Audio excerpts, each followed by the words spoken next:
ဓမ္မအလင်းနိုင်ခီးစဉ်တစ္ဆာဆွေစီဆရာတော်အရှင်ဥဒ္ဓမမြန်မာတက္ကရာ1333ခုနှစ်တော်တလင်းလပြည့်ကျော်ရှိရန်တနင်္ဂနွေနေ့ရမနက်ခင်းတစ်ခုမှစကိုင်းတိုင်းဒဇယ်မြို့နယ်ငနူချောင်းကြီးရွာမှာထူးခြားတဲ့တာယရဏတအုပ်ကိုဖွားမြင်ခဲ့ပါတယ်။ခမည်းတော်ဥပတောင်းနဲ့မေတော်ဒေါ်သိန်းကျွဲတို့ရဲ့ရင်သွေးယရဏဟာနောက်တစ်ချိန်မှာဝိနည်းသရဝါရီရဲ့အမောင်တို့ကိုဖြိုခွင်းမဲ့အရှင်ဥဒ္ဓမဖြစ်လာလိမ့်မယ်လို့ဘယ်သူကထင်မှတ်ခဲ့ပါလဲ။သာသနာအရေးနဲ့ပရိယတ္တိလံအသက်14နှစ်အရွယ်1349ခုနှစ်မှာတော့ဆရာတော်လောင်းလျာဟာလောကီပေါင်းကိုကြောခိုင်းပြီးသာသနာအရေးကိုခိုးလုံးမှုရှင်သာမဏေပြုခဲ့ပါတယ်။ဝိရိယကောင်းလို့တဲ့ဆရာတော်ဟာတနစ်ကိုတရန်နှုံးနဲ့မူလတန်းကနေပထမကြီးတန်းအထိအောင်မြင်ခဲ့ပြီးဗုဒ္ဓရဲ့တရားတော်တွေကိုထုံးလို့ချေရေလိုနဲ့အောင်သင်ယူခဲ့ပါတယ်။1352ခုနှစ်မှာတော့မြေသားမြို့မင်းညောင်စာတင်တိုင်းမှာပထမအကြိမ်ရဟန်းအဖြစ်စတင်ခံယူခဲ့ပါတယ်။ကံကြမ္မာရဲ့စံသက်ချက်နဲ့ဒုတိယအကြိမ်ရဟန်းဘဝဒါမှဆရာတော်ရဲ့သာသနာပြုခီးလန်းဟာ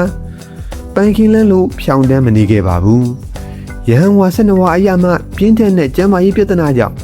ခိတကနရှင်သာမဏေဘဝနဲ့နေခဲ့ရပါတယ်။ဒါဆရာတော်အတွက်ဘဝရဲ့မမြဲခြင်းတရားတွေကိုလက်တွေ့ကြကြ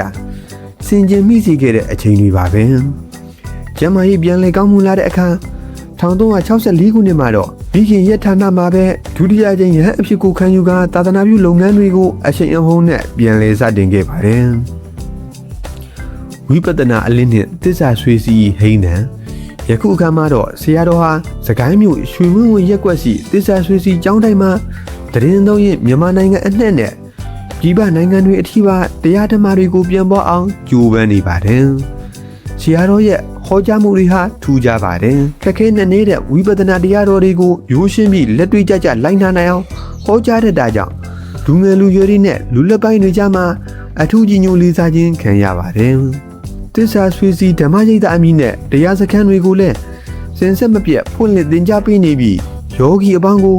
စိတ်ရဲ့ငြိမ်းချမ်းမှုစစ်ကိုရှာဖွေပေးနေတဲ့ဓမ္မကျွန်းတစ်ခုဖြစ်လာခဲ့ပါတယ်။ရွာကလေးဒီရွာကစတင်ခဲ့တဲ့ဆရာတော်ရဲ့ဘဝခီးရယနေ့မှတော့ကဘာတဝန်းကိုဓမ္မအလွတ်နေဖြန့်ကျက်ပေးနေပါပြီ။ရိုးရှင်းတဲ့အနေအထိုင်ပြတ်သားတဲ့အဆုံးအမတွေနဲ့သစ္စာဆွေစီဆရာတော်